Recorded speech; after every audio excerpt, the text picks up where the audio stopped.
should I go ahead and ask you a question? Sure, anything. Okay. We're led to think that anarchism is bomb-throwing mayhem. What is it that attracts you to anarchism?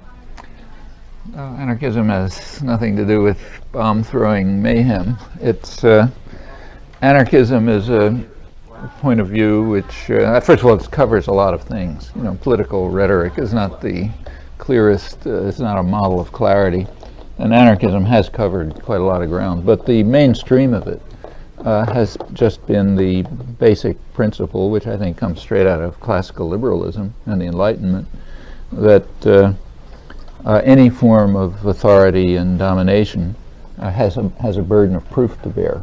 It has to demonstrate that it's legitimate. It doesn't matter what it is, whether it's inside a family or the global economy.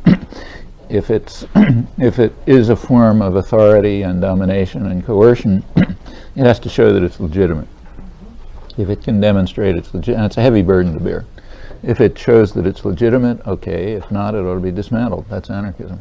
Okay. Now, what is considered legitimate authority? It's the task of those who have the authority to demonstrate that. So, for example, if I'm taking a walk with my granddaughter, and suppose I'm taking a walk with my granddaughter and she runs out into the street, okay, and I grab her and pull her back. Well, that's authority, and it's my task to demonstrate that it's legitimate. And I think in this case, if anybody challenged me, I could make an argument saying that's legitimate authority. But the burden of proof is always on those who exercise it. That's true if it's men and women, parents and children, owners and people they rent, the state and people who serve it, the IMF and people who follow its orders, wherever it is. So there's no general definition of what legitimate authority is. It's the task of those who exercise authority to demonstrate their legitimacy. They're the ones who have the burden of proof.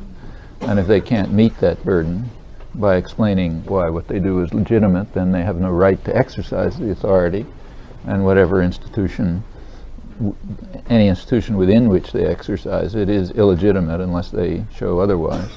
And the anarchists are just people who believe that and try to do something about it.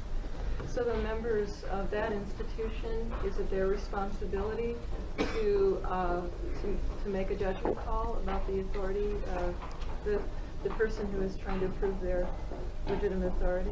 Well, I don't mean that every minute of the day everybody has to be saying, look, this is my legitimate authority, but they have to be prepared to meet the challenge. Sure. So if it's like suppose it's a formally democratic state, well, in principle, that challenge is met by interchange among the population, which recognizes the authority of actions in the public arena through constant interaction, debate, struggle, and so on. In theory, that's what happens if it is a democratic state.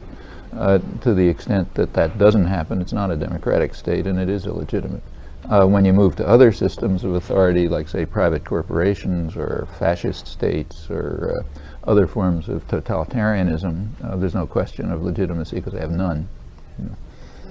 So, but it's the responsibility of the other people in that institution, whatever that institution might be, to question and to challenge. No, it's not their responsibility. It's their responsibility to meet the challenge. It's the responsibility of people to make the challenge. So it's the responsibility of, say, women to challenge a framework in which they are supposed to wash the dishes and put the children to sleep and that sort of thing. And it's the responsibility of men in a traditional patriarchic family to answer that challenge. I mean, it would be nice if the challenge could be raised by those in positions of authority, but that's pretty rare. I mean, usually when you're in a position of authority, you kind of internalize the values that say it's right and just. And the reason is because most people are sort of decent human beings, and it's very hard to look in the mirror and say, I'm a bastard. So usually what you do is look in the mirror and say, I'm a nice guy, and I do these things because it's right and just and legitimate. And that's pretty standard, you know. I mean, everybody knows that from their own experience. We don't have to go into it. That's what people are like. And therefore the responsibility of raising the challenge is typically in the hands of those who recognize that they have a subordinate status. It's very hard to recognize that. I mean, people live, for millennia, without recognizing that they are being subordinated in systems of power. I mean, that's true of women, for example. Or slaves. I mean, most slave societies were accepted by the slaves as legitimate and, in fact, necessary. A large part, and the same is true of, for example, people who have jobs today in our society. Almost without exception, they consider it legitimate for them to be in a position where they have to rent themselves in order to survive. That's certainly not obvious, and in fact, if you go back a century ago, it was not only considered not obvious, it was considered outlandish by American working people.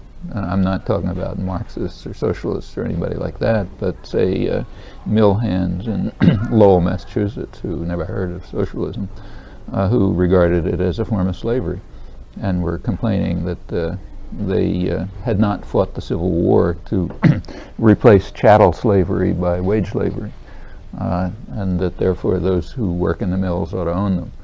Because that's the Republican rights that we won in the American Revolution, and so on and so forth. So, it's not obvious. But by now, I think enough indoctrination and propaganda and so on has taken place, so people do regard that form of subordination to external authority as legitimate. Whether they should is another question. But the fact is they do, just as for most of history, women have accepted a subordinate role as correct and proper and so on, and slaves did, and people living in, say, feudal societies. In a feudal society, people had a place, some kind of role, and quite typically the societies were stable because people regarded those structures as legitimate. The same is true of religious structures, and I mean, throughout human life, there's a whole variety of systems of authority and oppression and domination and so on, which are usually accepted as legitimate by the people subordinated to them. When they don't, you have struggles and revolutions and sometimes changes and sometimes brutality and so on. As far as I understand it, anarchists are just people who take this seriously.